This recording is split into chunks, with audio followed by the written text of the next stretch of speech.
के BEd DEd अभ्यर्थियों, शिक्षकों, हमारे घर परिवार और मीडिया के समस्त बंधुओं से कि कब सरकार जागेगी, क्या इनके मरने पर आप सब भी कब आएंगे। और मेरा एक सवाल है मेरे मीडिया वाले साथियों से कि मैंने यहाँ पे आया देखा कि पता चला कि कोई मीडिया वाले भी अभी तक आए नहीं है, कवर नहीं किए हैं। तो डेमोक्रेसी का जो चौथा स्तंभ है वो कहाँ है, ये एक सबसे बड़ा सवाल है। तो हम सबको सामने आना पड़ेगा, इनका सपोर्ट करना पड़ेगा। मैं और हमारा पूरा संगठन छत्तीसगढ़ प्रशिक्षित शिक्षक संघ तो इनका समर्थन करता है। और अब पारी आपकी है।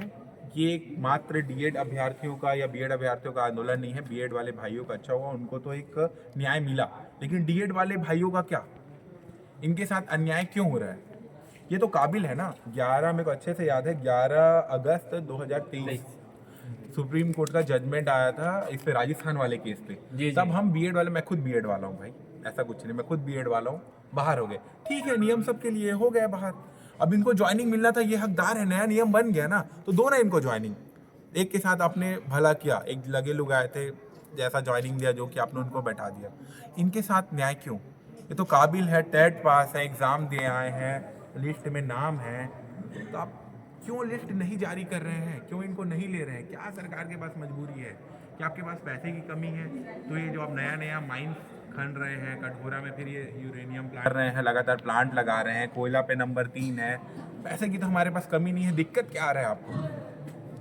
इसमें एक चीज़ और है भैया, जो पैसे की आप बोल रहे हैं, जो हमारा भर्ती है उसका वित्तीय बजट जारी हो चुका है, इसमें कोई एक्स्ट्रा अतिरिक्त वित्तीय भार नहीं आएगा गवर्नमेंट को। इसमें मैं बता रहा हूँ, मुझे अच्छे से याद है, लगभग 21,984 करोड़ का, लगभग 21,000 करोड़ का बजट था उस साल। जी भैया, लगभग 21,000 करोड़ का बजट था, जिसमें तो अब जब लगभग 8,800 करोड़ रुपए, कुछ 9,000 करोड़ रुपए आप महतारी वंदन पे बांट सकते हैं, फ्री बीस पे बांट सकते हैं।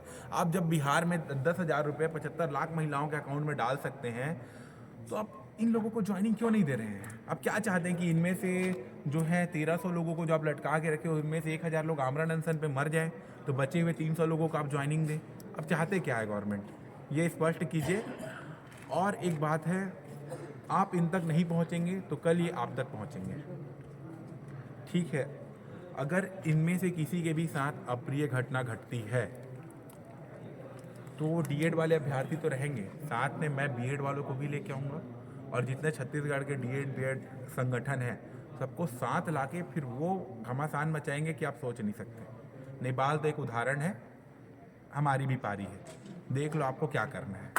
आप वही मानसिकता हमारी भी भैया, लेकिन हम लोग नहीं चाह रहे कि हम अपनी चुनी हुई सरकार के खिलाफ में धरना प्रदर्शन करें, रोड पे आए, कोर्ट कचहरी में जाए। लेकिन पता नहीं है सरकार की आप कर चुके हो ना, आप कोर्ट कचहरी पहुंच गए हो, सब चीज कर चुके हैं, लेकिन गवर्नमेंट हम लोग को मजबूर कर दी है अनशन में बैठने के लिए। और जैसे कि हमारे जो छत्तीसगढ़ कैबिनेट मंत्री में माननीय विजय शर्मा जी हैं, गृह मंत्री, जो अभी पुलिस भर्ती हुआ था पिछले दिनों, तो वो अपना रोचकता दिखाए अभ्यर्थियों के प्रति, जैसा भी हो, लेकिन अभ्यर्थियों को अपने बंगले में बुला के उन लोग को जो समस्या उनको सुने, वही हम लोग चाह रहे हैं। माननीय गजेंद्र यादव जो हमारे शिक्षा मंत्री हैं, वो हमारे ऊपर क्यों आप लोग को बुलाना, क्यों खुद सामने आया ना, वो विभाग का मंत्री है ना। वही चाह रहे हैं भैया कि हम लोग उसके विभाग के जितने भी अभ्यर्थी हैं, तो विभागीय मंत्री को इसमें इंटरेस्ट लेना चाहिए कि मेरे विभाग के जो अभ्यर्थी हैं बैठे हुए क्या समस्या करके, उनको कम से कम इस चीज का तो थोड़ा सा संज्ञान लेना चाहिए था। तो वो तो मलाई खाने में बिजी है वहाँ, यादव जी तो कौन आएंगे? क्या आप गजेंद्र यादव जी, माननीय मंत्री जी, आप क्या इनके मरने का इंतजार कर रहे हैं? क्या इनके मरने पर ही आप आएंगे कांधा देने? अगर आप उस दिन का इंतजार कर रहे होंगे तो याद रखें, अर्थी एक की नहीं उठेगी। आप समझदार हैं, धन्यवाद। हमारे यहाँ डीएड वाली दीदियाँ भी यहाँ बैठी हैं, उनसे पूछते हैं कि उनका ये स्थिति में क्या है, उनका हाल क्या मनोस्थिति है उनकी, जो सरकार ये इनकी वैकेंसी लटका के रखी है, इनका क्या असर पड़ रहा है इनके जीवन पर। तो दीदी क्या लग रहा है आपको, आप लोग को ज्वाइनिंग मिलेगा? जी सरकार आपको कैसे परेशान कर रही है? सर ये तो है, हम लोग आमरण अनशन में बैठ गए हैं सर। जब तक जॉब नहीं मिलेगा, भले हम लोग को लाश उठना पड़े, हम लोग यहाँ से उठेंगे ही नहीं सर, जब तक सरकार या तो हम लोग को जॉब दे या हमारे लाश को ले जाए सर। देखिए, नारी एक ऐसी शक्ति है सर, अगर वो रहेगी, सबसे सहनशीलता नारी में होती है सर, मगर उसका भी एक ये रहता है सर, जितना लोग सह सकते हैं उतना ही सहते हैं सर। उसके बाद कोई नहीं सहने वाले। हम लोग भी एक बर्दाश्त रहता है उतना ही सह रहे हैं, बस सरकार को ये बता रहे हैं कि हम लोग जितना बर्दाश्त कर सकते हैं उतना ही बर्दाश्त कर रहे हैं। हम लोग और दूसरा रूप धारण करने पर मजबूर मत करें, हम लोग नारी शक्ति को और मत ये करें। हम लोग एक जितना कर सकते हैं उतना हम लोग कर रहे हैं। हम लोग अपना विकराल रूप धारण करने के लिए मत करें। शायद सरकार से निवेदन कर रहे हैं कि हम लोग अपनी नियुक्ति दे दें, हम लोग की लाश पे वो मत ये करें। हम लोग तो यहाँ से जिंदा जाएंगे नहीं जब तक जॉब नहीं देंगे। तो या तो हमारी लाश जाएगा या हम लोग को जॉब दे सरकार, बस ये कहना चाहती हूँ। नारी शक्ति हमारी बहनें ज्वाइनिंग के लिए बैठी हैं, आज आमरण अनशन मरने पे मजबूर है। इन सरकार के क्या बोलूं, इन सरकार के कुछ को 1000 रुपया महीना में दे रहे हैं और कुछ को यहाँ हम लोग को रात को यहाँ भटकने के लिए छोड़ रहे हैं। बताइए कहाँ का न्याय है? दे रहे हैं वोट पाने के लिए दे रहे हैं क्या? वो बताइए हम लोग यहाँ इस ठंड में जहाँ हम लोग को घर के अंदर रहना चाहिए, बताइए हम लोग इस यहाँ मैदान में जहाँ कुछ साधन नहीं है वहाँ हम लोग यहाँ बैठने में मजबूर हैं। बच्चे लोग को लेके आए हैं, बताइए क्या करें हम लोग? यही है क्या 1000 मत देना, हम लोग को जॉब दे, जो हक है हम लोग का। क्यों नहीं दे रहे सरकार? क्या नहीं है हम लोग के पास? बताइए कितना मुश्किल से हम लोग टेट पास किए हैं, डीएड किए हैं, कितना मुश्किल से करते हैं बताइए। ऐसे ही नारी लोग नहीं पढ़ लेते हैं सर? इतना मुश्किल करके हम लोग पढ़ाई किए हैं तो हम लोग को रोक क्यों रहा है? सुप्रीम कोर्ट से लड़े हैं, हाई कोर्ट से लड़े हम लोग, और क्या चाहते हैं वो बताइए? क्या हम लोग क्लास को देखना आएंगे वो लोग? अभी नहीं आ रहे तो कब मरेंगे बोल के वेट कर रहे हैं क्या वो लोग हम लोग का? मुझे तो लग रहा है सरकार मरने का ही वेट कर रही है। आप अगर महिला सशक्तिकरण पे बात करते हो, लेकिन आपकी जो हरकतें, मिलेगा डीएड अभ्यर्थियों को न्याय, कब मिलेगा डीएड अभ्यर्थियों को ज्वाइनिंग? और अगर ये मेरा मैसेज आप तक पहुंच पा रहे हैं तो अभी भी माननीय गजेंद्र यादव जी, मेरा करबद्ध आपसे निवेदन है, दंडवत प्रणाम करके आपको बोल रहा हूँ कि जल्द से जल्द इनको ज्वाइनिंग दीजिए। बताइए इनको कब मिलेगा ज्वाइनिंग, डेट बताइए, डेट। काश ऐसा हुआ होता कि आप अपने ऊपर लेके देखो, आपका चुनाव हो जाता, लेकिन आपको रिजल्ट लटका के रख देते। आपको कब आ जाएगा आपका रिजल्ट, आ जाएगा रिजल्ट, और पुरानी सरकार चलते रहती। तब जो आपके अंदर छटपटाहट होता ना, आप बैठे रहते घर में, तब आपको पता चलता जो हाल अभी इनका है। दुर्ग गए थे सर हम लोग मिलने, शिक्षा मंत्री से मिलने हम लोग दुर्ग गए थे, उनके निवास में गए थे। वहाँ से पुलिस लोग हम लोग को खदाड़ के निकाले सर, इतना बदतमीजी से बात किए ना दुर्ग में मत पूछिए। देखा था मैं, देखा। और वहाँ भी बोले कि हम लोग 14 तारीख को बुला रहे हैं आप लोग को, आप लोग शांति से जाइए। हम लोग आ गए सर इस आश्वासन में कि हाँ सुनेगा हमारा 14 तारीख। क्या अभी तक 14 दिसंबर नहीं आए हैं सर? बताइए कब आएगा बताइए। तो मुझे तो लग रहा है कि आप लोग के अर्थी पर ही अब माननीय मंत्री जी आएंगे। अब शायद तक आपके अर्थी पर भी ना आए, आंख मूंद कर बैठे हैं, जब चुनाव आएगा तब जागेंगे।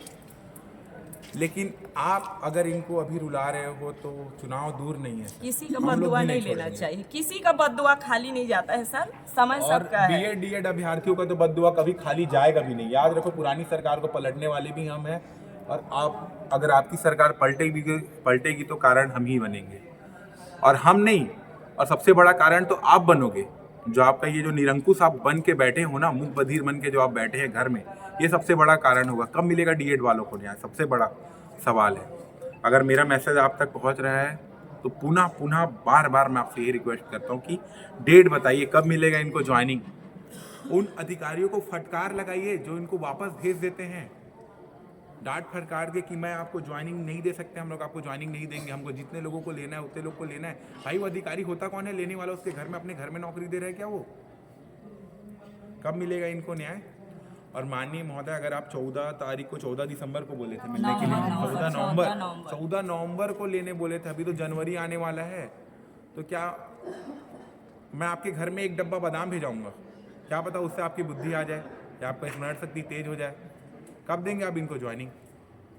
मिलने तो बुलाओ, नहीं मिलने, और आप इनको मिलने क्यों बुलाओगे? घर गए थे उनके मिलने, वहाँ नहीं मत जाओ। अब आप पता है, अब आप लोग जाओ भी मत, अब आप आओ इन लोग से मिलने। उनके निवास के नीचे खड़े थे, ऊपर से हम लोग को देख रहे थे, पुलिस वाले इतना बदतमीजी से ए रे बोल के हम लोग को, सब लेडीज लोग को धक्का दे रहे थे, देख रहे थे, तब भी वहाँ से कुछ नहीं बोले।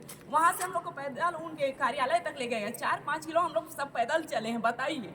तब भी वहाँ नहीं, कितना मुश्किल के वहाँ से पुलिस वाले चिल्ला रहे थे हम लोग को। तो क्या मंत्री जी आप कोई अप्रिय घटना होने का इंतजार कर रहे हैं? क्या किसी के अर्थी उठने का इंतजार कर रहे हैं?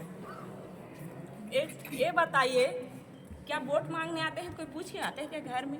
नहीं आते। और जब हम लोग गए दुर्ग में, शिक्षा मंत्री से हम लोग को मिलने का हक नहीं है क्या? वहाँ गए तो पुलिस लोग हम लोग को बोले किससे पूछ के आए हो यहाँ, मंत्री हैं तो एक क्यों भूल गए, क्यों मंत्री को हम लोग ही ने बनाया है, अभी मंत्री बन गए तो हम लोग को भूल गए। मंत्री खुद बोल रहे हैं। एक बात होता है, अच्छा मंत्री बोला था आपको ये बात? हाँ, नहीं पुलिस वाले बोले, कोई छोटा आदमी नहीं है, मंत्री बोले हैं, और खुद मंत्री भी बोले हैं, मंत्री भी बोले हैं। और देख रहे थे ऊपर से जब पुलिस वाले हम लोग को धक्का दे रहे थे, चलो भागो यहाँ, एक भी लेडीज कांस्टेबल नहीं थे वहाँ, पूरा जेंट्स थे पुलिस वाले, पूरा धक्का दिए हम लोग को, और रे बेकर की गाली भी दे रही थी, आका का नहीं आए हो रे, डंडा लगाए रे, ऐसे कर रहे और बोल के इतना बदतमीजी से हम लोग वहाँ से भगाए। ऊपर से छत से देख रहे थे मंत्री जी, एक भी कुछ नहीं बोले।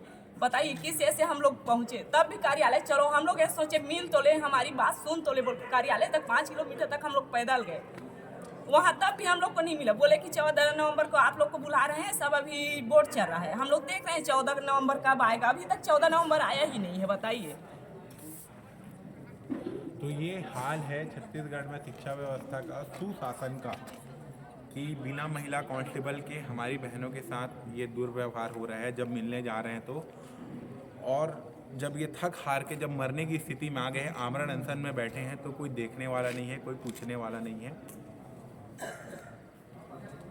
आपके पास 2 रास्ते हैं, या तो आप आगे खुद इनसे मिलिए, सामने से बात करिए, या तो इनके एक प्रतिनिधि टीम को मिलने बुलाइए, अपनी गाड़ी भेजिए, इनको मंत्रालय बुलाना है मंत्रालय बुलाइए, अपने निवास बुलाना है निवास बुलाइए। यहीं आके मिले अब वो लोग, हम लोग चले गए हैं सर, अब वो लोग यहीं आके हम लोग से नहीं बात सर, करें। जब जब उनके पास गए, चाहे वो मंत्री हो चाहे विभाग के अधिकारी हो, सब लोगों ने, हम 2 साल से सारे मंत्रियों के पास जा रहे हैं, विभाग जा रहे हैं, अधिकारियों से मिल रहे हैं, आप बोल रहे हैं कि आप इनको बुलाइए, बुलाएंगे, वहाँ मिलेंगे, कुछ देर बात करेंगे, आश्वासन देंगे कि हाँ इस दिन आना, बात करेंगे, हम करेंगे।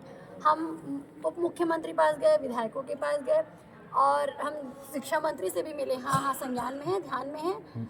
अगर ध्यान में है, संज्ञान में है, तो आप निर्णय लेने में इतना देरी क्यों कर रहे हैं कि हमको आज इस स्थिति में अंधेरी रात में